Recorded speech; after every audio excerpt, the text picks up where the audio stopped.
नमस्कार, मैं हूं डॉक्टर विवेक प्रताप सिंह और मैं साइकियाट्रिस्ट हूं और कंकड़बाग पटना बिहार में मैं खुद का प्रैक्टिस करता हूं। और आज हम बात करने वाले हैं ऑटिज़्म के बारे में। तो ऑटिज़्म एक बहुत बड़ा मुद्दा बन गया है आज के युग में। अगर 2000 से 2025 के आंकड़े निकाले जाएं तो 317% का वृद्धि इस बीमारी में हुआ है। अब ये वृद्धि क्यों हुआ है, ये बहुत कॉमन सवाल होता है जो मरीज हमेशा जानना चाहते हैं। तो ये वृद्धि होने के अनेक कारण हैं, जिसमें से एक जेनेटिक फैक्टर भी होता है। जैसे अगर एक बच्चे में है तो दूसरे बच्चे में होने का चांसेस रहते हैं, जिसको मोनोडाइगोटिक डाइजाइगोटिक ट्विंस उसमें और ज़्यादा होते हैं। दूसरा चीज़ चाइल्डहुड नेग्लेक्ट, मतलब बच्चों पे ध्यान नहीं देना। या तो घर में विवाद रहता है पति पत्नी के बीच, या घर में बाकी सास ससुर सारे लोगों के बीच में, जिसके चलते बच्चे पे ध्यान कम दिया जाता है। साथ में कभी कभी ऐसा भी होता है कि लोग बच्चे को सोचते हैं कि वो अपने में बिज़ी रहे और अपना काम में माँ बिज़ी या पिताजी बिज़ी रहते हैं। तो जब बच्चे को हम छोड़ते जाते हैं तो वो अपने में खुद से खुद बिज़ी होता जाता है। तो इसी में स्क्रीन टाइम आज के डेट में कॉमन चीज़ है कि टीवी देखना। तो टीवी देखने से ये चीज़ें बढ़ जाती हैं। तो टीवी हमारे समय में भी था, टीवी सब लोगों के समय में था। मोबाइल पहले, आज के डेट में एंड्रॉयड है तो पहले भले हम उसको छोटे मोटोरोला और नोकिया पे चलाते थे, उसमें भी गेम हुआ करता था, मगर तब तो ये बीमारी उतनी नहीं हुई करती थी। तो इसमें ये तो एक वजह है कि ज़रूरत से ज़्यादा बच्चा व्यस्त रहता है टीवी में या मोबाइल में, और ये मेन कारण में से एक सबसे प्रमुख कारण है स्क्रीन टाइम। इसीलिए ये दूसरा कारण मैं मानूंगा। तीसरा, जब बच्चा पेट पे रहता है तो किसी तरह का तनाव या किसी तरह का कॉम्प्लिकेशन या कोई तरह का दवाई जो प्रेगनेंसी में यूज़ किया गया हो, जैसे थैलेडोमाइड, वैल्प्रोइक एसिड या और भी दवाइयाँ होती हैं, इसके कारण भी ये सारी चीज़ें होती हैं। तो तीन प्रमुख कारण में मैंने इसको बांटा। एक था इन्वायरमेंटल, एक था जेनेटिक और दूसरा साइकोसोशल फैक्टर्स। तो अब बात आती है कि हमने जान तो लिया कि हमारे बच्चे को ऑटिज़्म है, अब उसे हमें ठीक कैसे करना है। तो ठीक करने के लिए सबसे पहले ये चीज़ देखना है कि ऑटिज़्म के साथ भी कई चीज़ें रहती हैं साथ में। तो पहले ऑटिज़्म को पहचानने के लिए इसके लक्षण हमें जानना चाहिए। तो लक्षण में अगर प्रमुख रूप से देखा जाए तो ऑटिज़्म को अब एक जैसे इंद्रधनुष बनता है और इंद्रधनुष में 7 रंग में बिखर जाता है एक रंग, तो उसी तरह 7 तरह की चीज़ें एक साथ मिलती हैं तो वो ऑटिज़्म स्पेक्ट्रम डिसऑर्डर कहलाती हैं। तो उस स्पेक्ट्रम डिसऑर्डर में बच्चे में बहुत सारी चीज़ें डिफरेंट आती हैं, जैसे उनमें मोटर एबिलिटीज़ कम होते हैं, लैक ऑफ सोशल अवेयरनेस, मतलब सोसाइटी का अवेयरनेस, वो अपने में बच्चा बिज़ी रहता है, उसको लोगों से कम बात करने में मतलब होता है। दूसरा, अगर बोलने की प्रक्रिया है तो वो बहुत ही धीमी होती है, कभी माँ बापा इतना ही बोल पाता है या वो भी टूटे शब्दों में बोल पाता है। तो इसमें स्पीच डिले या स्पीच जितना होना चाहिए उम्र के हिसाब से वो नहीं हो पाता है। और दूसरी, आँख से आँख मिला के बच्चा कभी भी बात नहीं करेगा, हमेशा वो इस तरह नीचे देखता रहेगा ज़्यादातर। और आगे जब ये चीज़ें रहती हैं तो साथ में पॉटी ट्रेनिंग मतलब खुद से बाथरूम जाना, शौच जाना और सारी चीज़ें उन्हें सही से नहीं सीख पाते हैं वो। उसके बाद एक मुख्य लक्षण ये होता है कि बहुत बार ऐसा कि एक ही काम को वो बार बार कहते हैं, जिसको अंग्रेजी में हम लोग स्टीरियोटिपी कहते हैं। तो बच्चा जो उसमें सबसे कॉमन काम करता है जिससे ऑटिज़्म को लोग पकड़ सकते हैं, तो जैसे लट्टू घुमाना या खुद गोल गोल घूमना, तो ये 2 प्रमुख चीज़ें हैं, या स्विच ऑन ऑफ करना। तो ये सारी चीज़ें हैं जो प्रमुखतः लोग पेरेंट्स देख के पकड़ सकते हैं। अगर मैं कहूँ कि डॉक्टरी टर्म में अगर बात नहीं करें और नॉर्मल टर्म से देखे जाएं, तो अभी मैंने 5 लक्षण जैसे बताया, तो फिर से मैं इसको दोहराना चाहूँगा। सबसे प्रमुख हो गया बोलना, दूसरा हो गया लोगों के साथ घुलना मिलना नहीं, लैक ऑफ सोशल अवेयरनेस, दूसरा इंफॉर्मेशन प्रोसेसिंग नहीं होने के चलते जो मोटर एबिलिटीज़ है कभी वो सही से नहीं होना, जैसे इसके चलते बच्चा ठीक से लिख ना पाए, ठीक से गेंद ना फेंक पाए, ये सारी चीज़ें होती हैं। तो ये थोड़ी डॉक्टरी टर्म है, इसलिए मैं इसमें टर्म्स में नहीं घुस रहा, मैं कोशिश कर रहा हूँ इन चीज़ों को सिंपल रखने की, ताकि वो हिंदी में हो और आम जनता की भाषा में और आम लोग के भाषा में ये चीज़ आए। तो ऑटिज़्म बहुत बार अकेले नहीं, ज़्यादातर बहुत सारी बीमारियों के साथ भी रहता है, जिसमें बहुत लोग में ADHD, जिसको attention deficit hyper activity disorder कहते हैं, तो उसके साथ प्रमुखता यह देखा जाता है। तो बहुत बार नहीं, मैक्सिमम टाइम ज़्यादा से ज़्यादा लोग ऑटिज़्म के सेंटर्स पे जा रहे होते हैं, या फिर सिर्फ उसका स्पीच थेरेपी, ऑक्यूपेशनल थेरेपी, ये सारी चीज़ें जो इसके ट्रीटमेंट्स में आते हैं उसको करा रहे होते हैं। मगर जब तक बच्चा का दिमाग स्थिर नहीं होगा, अटेंशन नहीं होगा, जब तक हाइपर एक्टिविटी, जिसको कहते हैं छड़मत्तूपना, वो कम नहीं होगा, और गुस्सा, जैसे अगर बच्चे की बात नहीं मानी जाए तो अचानक से जिद कर देना, कुछ तोड़ देना, फेंक देना, अपने को हानि पहुंचाना, ये चीज़ ठीक नहीं होगा। तो बच्चा चीज़ों को सुनेगा नहीं, जब तक वो सुनेगा नहीं तो दिमाग में उसके रजिस्टर नहीं होगा। जिस तरह रजिस्टर में हम लोग कॉपी में लिखा करते थे, और जब रजिस्टर नहीं होगा तो बच्चे के दिमाग में वो याद नहीं रहेगा। जैसे कंप्यूटर का शॉर्ट टर्म मेमोरी होता है, तो उस मेमोरी में उसका स्टोरेज ही नहीं रहेगा। तो बच्चे को हम लाख बार सिखा लें वो चीज़, मगर वो नहीं सीख पाएगा। तो एल्बर्ट आइंस्टीन को भी ऑटिज्म था, मगर क्या उनको कोई ट्रीटमेंट की ज़रूरत थी? नहीं। क्यों?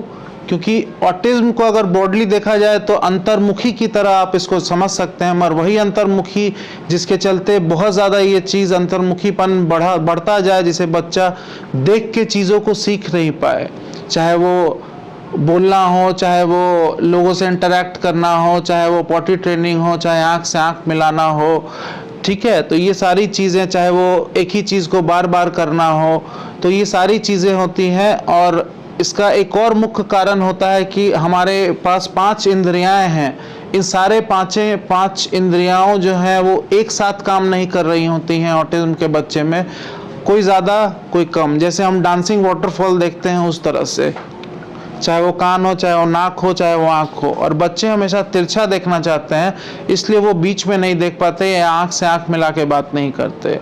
दूसरी चीज़, जहाँ तक अगर ट्रीटमेंट में अगर इसकी बात आती है, तो ट्रीटमेंट में सबसे ज़्यादा प्रेफरेबल देखा गया है मेरे अनुभव में कि दवा जब हम देते हैं और जब बच्चे का दिमाग को स्थिर कर देते हैं और चीज़ों को वो समझने लगता है और वो रिटेन करने लगता है अपने दिमाग में, याद करने लगता है अपने दिमाग में, तो बाकी चीज़ें का शॉर्ट तरीके से उन्हें बता देना, जो एक डॉक्टर ही बता सकता है, उसे लिए किसी अन्य व्यक्ति की विशेष की ज़रूरत नहीं है। उसे सही रास्ते पे गाइड कर देना कि आप अपने बच्चे को ऐसे सिखाओ तो वो चीज़ों को सीख जाएगा। तो मेन है, अगर हम दवा से जो केमिकल है डोपामिन और नॉरएपिनेफ्रिन, इसका बैलेंसिंग नहीं करेंगे, जब तक उनका टेंशन नहीं बढ़ाएंगे, जब तक उनका हाइपर एक्टिविटी कम नहीं करेंगे, उनका इम्पल्सिविटी कम नहीं करेंगे, तब तक हम ऑटिज्म के लक्षण जो प्रमुखता मैंने बताया वो ठीक नहीं कर पाते हैं। इन सारे के साथ अगर कोई चाहे तो अनेक तरह की थेरेपीज़ होते हैं, जिसमें speech therapy, occupational therapy, ABA therapy, behavioural interventions, बहुत सारे होते हैं। मगर ये सुनने में तो काफ़ी आसान लग रहे हैं, मगर ये करने में बहुत ज़्यादा प्रयास करना पड़ता है। और मुख्यतः पेरेंट्स कोई 15-20 मिनट के लिए ये हर दिन करवाएं और वो उनका बच्चा सीख जाए, तो वो वैसे ही है कि मेरा काम होता है बच्चे का दिमाग का केमिकल को ठीक करना और उन्हें एलन कोचिंग या किसी कोचिंग नॉर्मल सा उसमें बिठा देना और चीज़ों को बताना। तो बताने का काम भी मेरा और वहाँ बिठाने का काम, और चीज़ें जो मैंने बताया, जब बच्चा ग्रास्प करने लगेगा चीज़ों को, तो जब ग्रास्प करने लगेगा तो समझने लगेगा चीज़ों को, सीखने लगेगा चीज़ों को। जब चीज़ों को सीखने लगेगा तो आगे चीज़ें जो स्पीच की हैं, आँख से आँख मिलाने का है, खाने का एक इम्पॉर्टेंट चीज़ है। बहुत बार ऐसा होता है कि बच्चे मुंह में इसमें खाना लेके रखे रहते हैं, खाते नहीं हैं। किन्हीं को कुरकुरा चीज़ ज़्यादा अच्छा लगता है, किन्हीं को पतला पदार्थ, खिचड़ी, दूध वगैरह ज़्यादा अच्छा लगता है। तो इन सारे के पीछे हमारी 5 इंद्रियां हैं। जो 5 इंद्रियां हैं वो एक साथ काम नहीं करती है, कोई ज़्यादा कोई कम, जैसे मैंने पहले बताया। तो मुझे लगता है कि ये एक प्रमुख चीज़ है जिसमें लोगों को ऐसा लगता है कि सिर्फ थेरेपी करवाएं हम अपना, जो भी बच्चे हैं, जो भी किड्स हैं उनके घर में, तो प्रमुखतः 10 साल से मैं देख रहा हूँ पेशेंट, और 10 साल में मैंने यही अनुभव प्राप्त किया है कि दवाई दवाई और दवाई, अगर दवाई से हम जितना अच्छा रिजल्ट और जितना जल्दी रिजल्ट ला सकते हैं उतना किसी और चीज़ से नहीं ला सकते। और कोई भी आदमी दौड़ के चीज़ों को ठीक नहीं करना चाहता, बहुत बार वो आसानी से चीज़ों को ठीक करना चाहता है, जल्दी चीज़ों को ठीक करना चाहता है। तो किसी तरह का बहुत ज़्यादा मेहनत या बहुत ज़्यादा पैसा, ये दोनों चीज़ आपका मदद नहीं कर सकता है। इसमें डॉक्टर का दिया गया एडवाइस और साथ में उनके बताए गए हुए तरीकों को फॉलो करके हम इस पे विजय प्राप्त कर सकते हैं। और लास्ट, हम लोग सोच रहे होंगे कि बहुत सारे विटामिन्स, बहुत सारी चीज़ें, इम्यूनोथेरेपी से लेकर इम्यूनोग्लोबुलिन थेरेपी से लेकर स्टेम सेल थेरेपी से लेकर हाइपरबैरिक थेरेपी तक लेकर सारे चीज़ें हैं, न्यूरोमोडुलेशंस, डिफरेंट स्टिमुलेशंस जो होते हैं ट्रांसक्रेनियल दिमाग में जो दिए जाते हैं, ये सारे रिसर्च के में है और इनका कोई एक प्रमुखता चीज़ नहीं है कि ये करेंगे तो आपका बच्चा ठीक हो जाएगा। तो हमने बहुत चीज़ों पे इसमें काम किया है और हम काम कर रहे हैं इस पे, और हमें इस पे अच्छा खासा रिज़ल्ट हमें देखने को मिल रहा है दवाइयों पे। तो मेरा यही संदेश रहेगा कि आपके अगल बगल अगर कोई भी ऐसा बच्चा हो जिसमें प्रमुखतः ऑटिज़्म के लक्षण दिखें, जिसमें प्रमुखतः मैंने बताया कि सबसे पहले उम्र भी देखना कि अब 2 साल के बच्चे में भी लोग पकड़ ले रहे हैं कि हाँ ऑटिज़्म हो रहा है। दूसरा, बोलना, वो जितना बोलना चाहिए उतना नहीं बोल पाता है, शब्दों को नहीं बोल पाता है, सेंटेंसेस को नहीं बोल पाता है, आँख से आँख नहीं मिला पाता है, अकेले अकेले रहता है, अपने में चीज़ों के साथ खेलता रहता है, पॉटी ट्रेनिंग उसे अच्छे से नहीं आती है, सही से शौच कैसे जाना है, एक ही काम वो बार बार करता है। साथ में बहुत सारे एबिलिटीज़ होते हैं जैसे लिखना या ग्रॉस मोटर स्किल, बॉल से फेंकना या दोस्तों के बीच जाके घुल मिल के खेलना। तो बच्चे अलग खेलते रहेंगे और वो अलग खेलता रहेगा, तो पेरेंट्स को हमेशा लगता है मेरा बच्चा तो खेल रहा है, और वो खेलना नहीं रहा होता, वो अपने में अलग अलग जगह जहाँ उसका ध्यान जा रहा होता है उस चीज़ों को वो देखता है, और उस चीज़ों को देख के वो अपने में मुस्कुराता है।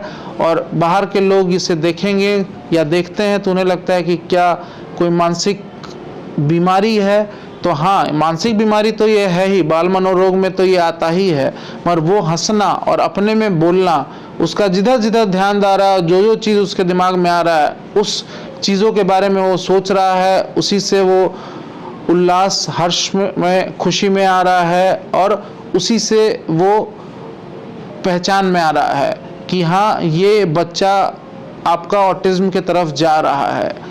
तो प्रमुखतः ये रीज़न होते हैं। तो ADHD और ऑटिज़्म, तो ऑटिज़्म हमेशा ADHD के साथ 60 से 70% अगर देखा जाए किताब के अनुसार, मगर प्रमुखतः क्लिनिक में मैंने देखा है कि 90 से भी ज़्यादा प्रतिशत लोगों में ये ऑटिज़्म ADHD के साथ मिला हुआ रहता। तो दोनों का अगर मिश्रण करके इलाज किया जाए और कुछ अनोखे रास्ते बताए जाएं जो काफ़ी सिंपल हैं और वो उसको बताने के लिए एक डॉक्टर काफ़ी होता है, तो ये रास्ते से हम विजय प्राप्त कर सकते हैं इसके ऊपर। अब जहाँ तक बात रहा, बहुत ऐसे लोग भी होते हैं, पेरेंट्स भी होते हैं जो डरते हैं कि मेरे दवाई देने से मेरे बच्चे को दिक्कत होगी। तो क्या आप बच्चे को जब बुखार होता है तब दवाई नहीं देते हो? देते हैं ना। तो उस तरह जब बच्चे को अगर दिक्कत है तो ये दवा भी, और दवा से कुछ हो जाएगा सर, कुछ क्या होगा, तो ये मिथ्याभास में बच्चे का एक उम्र है, वो उम्र सीमा निकलता जाता है, और जब उम्र सीमा निकल जाएगा, 5 साल के ऊपर वो चला जाएगा, तो जितनी जल्दी हम उसको 3 साल, 2 साल, 3.5 साल में ठीक कर पाएंगे, उससे 5 गुना 7 गुना ज़्यादा मेहनत लगेगा। और 6 से 7 साल के ऊपर अगर चले जाएं तो और भी ज़्यादा मेहनत लगेगा, हो सकता है कि ये भविष्य में ठीक ना भी हो। तो इसीलिए जल्द से जल्द इसका उपचार चालू करें, दवाइयों के थ्रू उपचार चालू करें, और डॉक्टर के बताए हुए रास्तों को फॉलो करें। और जब बच्चा सुनने लगे, समझने लगे, ये तभी पॉसिबल है जब दिमाग उसका स्थिर रहेगा, तो चीज़ें खुद ही याद होंगी। जब खुद ही याद होंगी तो वो चीज़ों को सुनेगा और समझेगा, स्टोर होगा, तो उसको कहते हैं रिसेप्टिव लैंग्वेज, यानी सुन के समझने वाली चीज़ सबसे पहले आती है। उसके बाद जब सुन के बच्चा समझने लगेगा तो चीज़ों को बोलने भी लगेगा, जिसको एक्सप्रेसिव लैंग्वेज कहते हैं। तो जो लोग बहुत घबराए रहते हैं कि मेरा बच्चा बोल नहीं रहा है, तो सिर्फ स्पीच थेरेपी से ही आपका बच्चा बोलने नहीं लगेगा। ये सारे चीज़ों का मिश्रण, दवाइयाँ और उसके पीछे बताई हुई कलाओं को आपको फॉलो करना पड़ेगा, और माँ बाप दोनों की इक्वल जिम्मेदारी बनती है कि इस चीज़ को फॉलो करें। और जब वो लगातार इस चीज़ों को फॉलो करते हैं तो उन्हें रिजल्ट देखने को मिलता है। और हाँ, पैसे फेंक के आप ये सोचोगे कि मेरे पास पैसा दूं मैं और पैसे पे मेरा बच्चा ठीक हो जाए, तो ये कतई नहीं हो सकता। इसके लिए माता पिता का बहुत ज़्यादा मेहनत, और कहीं भी भेज के 10 मिनट 15 मिनट चीज़ों को करने से नहीं होता। खुद आपको करना पड़ेगा ये चीज़, जो भी उसे सिखाना है। बाकी काम डॉक्टर के ऊपर है कि वो चीज़ों को जो आप सिखा रहे हैं वो सीख पाए। ये चीज़ डॉक्टर का है, जो जनरली साइकेट्रिस्ट डील करते हैं। और उसमें से जो लोग कुछ ज़्यादा अनुभवी किसी किसी का क्षेत्र होता है, जिसको चाइल्ड साइकेट्री, बाल मनोरोग कहते हैं, किसी का नशा विमुक्ति, किसी का सारा चीज़, तो हम भी सारा चीज़ देखते हैं हमारे सेंटर पे भी, चाहे वो बच्चे हों, चाहे वो बड़े हों, चाहे वो बूढ़े हों, चाहे वो नशा विमुक्ति हो। तो अगला टॉपिक हमारा रहेगा नशा विमुक्ति, हम इस पे बात करेंगे। और अभी के लिए नमस्कार, और फिर हम मिलेंगे एक नए टॉपिक के साथ, जो कि कुछ नया बताएगा, जो कि किताब और इंटरनेट से अलग होगा और प्रैक्टिकल होगा। धन्यवाद।